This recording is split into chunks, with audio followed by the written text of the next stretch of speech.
Climate চেঞ্জের উপরে প্রতি বছর UNFCCCর চার্টার অনুসারে সমস্ত পার্টিগুলোর অর্থাৎ পৃথিবীর সমস্ত দেশগুলোর মিটিং হয়।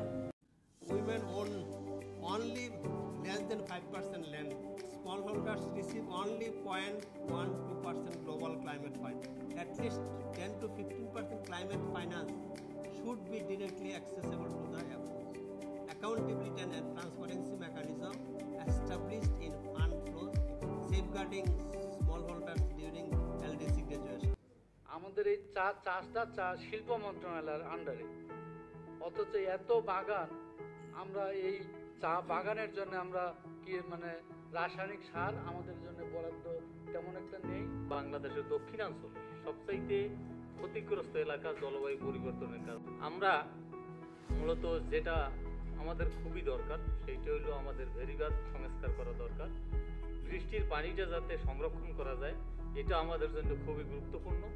বিশেষ করে বীজ, আমরা মূলত এখন যে বীজের সমস্যাটা আমরা সম্মুখীন হয়েছি সেটা হলো খুব কঠিনভাবে, কারণ হাইব্রিড বীজে আমাদের দেশটা সয়লাভ হয়ে গেছে, যার জন্য স্থানীয় জাতের বীজ আমাদের এখন পাওয়া দুষ্কর।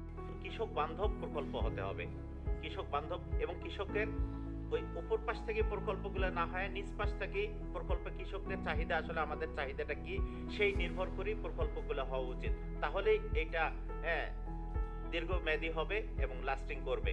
এক সময় আমরা জুম চাষের উপর বেশি নির্ভরশীল থাকলেও আমরা বর্তমান সময়ে পাহাড়ে ফল বাগানের উপর প্রচুর পরিমাণে গুরুত্ব দিচ্ছি। কিন্তু আমাদের একটি সমস্যা হচ্ছে যে আমাদের এখানে যাতায়াত এবং বাজার ব্যবস্থা ভালো না হওয়ার কারণে আমরা সঠিক মতো মূল্য পাচ্ছি না। বড় সমস্যা এই ক্লাইমেট চেঞ্জের কারণে ওখানে প্রচুর বজ্রপাত হয় এবং অনেক লোকের মৃত্যু হয়। আমার মনে হয় যে এই যে উন্নয়ন বা নগরায়ণ করতেছি, এখানে উষ্ণায়ন বিরোধী একটা কৌশল যদি উন্নয়নের সাথে যোগ করা যায়